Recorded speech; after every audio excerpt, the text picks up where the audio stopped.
Welcome friends. Today I am going to discuss about a unicellular fungus known as Saccharomyces. Before my discussion, I would like to share share some thoughts about the fungus Saccharomyces cerevisiae. Saccharomyces cerevisiae is a unicellular type of fungus which is found in bread or any sugary suspension and in carbohydrates. This is commonly known as yeast. So species of Saccharomyces are commonly known as yeast in English. The genus Saccharomyces belongs to the subfamily Saccharomycetoideae, family Saccharomycetaceae, order Endomycetelis, class Hemiascomycetes, subdivision Ascomycotina, and the division Mycota. The term yeast actually refers to Ascomycetes, which are predominantly unicellular. This is a unicellular type of fungus which produce vegetatively by budding, fission, or both, which produce ascospore, a naked ascus developing from a zygote or parthenogenetically from a single vegetative cell. So, this fungus produces ascospore and they are grouped in the subdivision Ascomycotina. বলছে Saccharomyces, when placed in sugar solutions, carry out alcoholic fermentation, producing alcohol and carbon dioxide. Species of Saccharomyces are cosmopolitan. That means they are found in everywhere in the world. That is found everywhere over the surface of the earth. They are abundantly found to occur saprophytically in substrata which contain sugar, such as sugar solution, on the surface of ripe fruits, in the nectar of flowers, etc. They are also found in soil, milk, in animal excreta, and on decaying vegetables.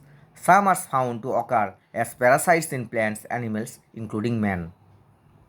The genus Saccharomyces contains about 40 species, of which the best known is Saccharomyces cerevisiae. Now, I will discuss the vegetative structure of Saccharomyces, that means yeast. The yeast fungus vegetative body is very simple and consists of a single cell. Vegetative cells sometimes adhere in chains forming pseudomycelium. Sometimes they budded so spontaneously that they produce a chain of cells. This chain of cells look like a mycelium, but this mycelium is not pure mycelium, is not a definite mycelium. This mycelium is known as pseudomycelium, that means artificial mycelium. In figure 4.17 of this book, there is a figure of short pseudomycelium. Here different cells are arranged in a linear row. This is known as pseudomycelium. Next, the cells are round. Now we will discuss about the yeast cell of this fungus. The cells are round, spherical and oval. Look at this picture. The cells are round, oval or elliptical. The size of the cell usually ranges between 6 to 8 micron or into 5 to 6 micron. The cell wall surrounds chitin, contains glycogen and mannan polysaccharides, lipids, phosphate, proteins. According to Agar and Douglas, the cell wall consists of two layers. The outer electron dense layer is about 0.5 micron thick and inner microfibril containing layer is less electron dense, is about 0.2 micron in thick. According to Matile et al. 1969, the cell wall of Saccharomyces cerevisiae is thick and composed of 3 layers. So, some scientists believe that there is 2 layers in the cell wall and some scientists believe there is 3 layers in Saccharomyces cell. The outer layer consists of mannan protein and some chitin, middle layer glucan and inner composed protein glucan. This point is to be noted that the cell wall of fungus is mainly made of chitin and mannan. Chitin is also known as fungal carbohydrate. So, almost in every group of fungus, you found chitin in their cell wall.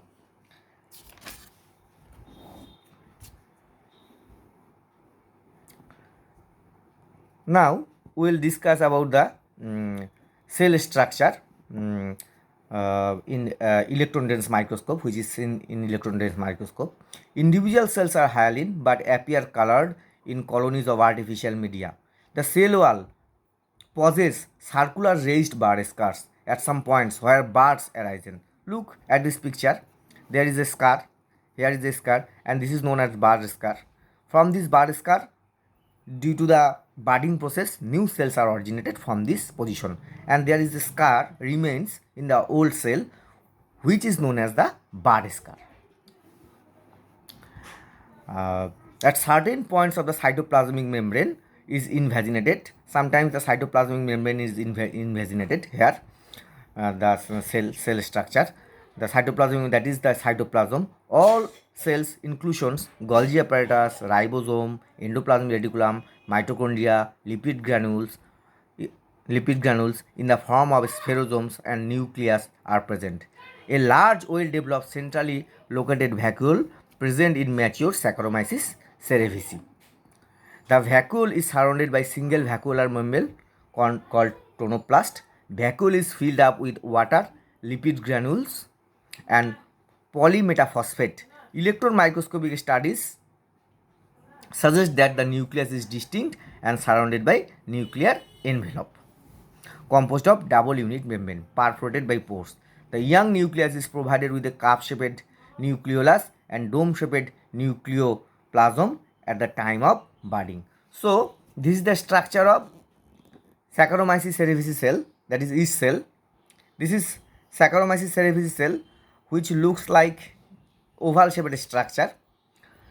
In Saccharomyces cells, all cellular organelles are present, and nucleus is very unique type, and it is well organized. So this cell is also known as eukaryotic cell, and this fungus is a example of eukaryotic fungus, because here nucleus is well developed and 4 parts of the nucleus can be visible. 4 parts of the nucleus means nuclear membrane, nucleolus, nucleoplasm, nucleolemma, that means nuclear envelope. All 4 parts are visible in nucleus. So this cell is eukaryotic in nature, and in this picture we can also see some organelles. These are the mitochondria of yeast cells, and there is a large vacuole in the middle of the cell. This vacuole is bounded by a double membrane structure. This double membrane structure is known as tonoplast. Okay, and in case of yeast plasma lemma, the plasma lemma, that means cell membrane, is sometimes invaginated in its structure. So this is the structure of yeast cell, where we can find every aspects of eukaryotic cell. Yeast is a eukaryotic fungus.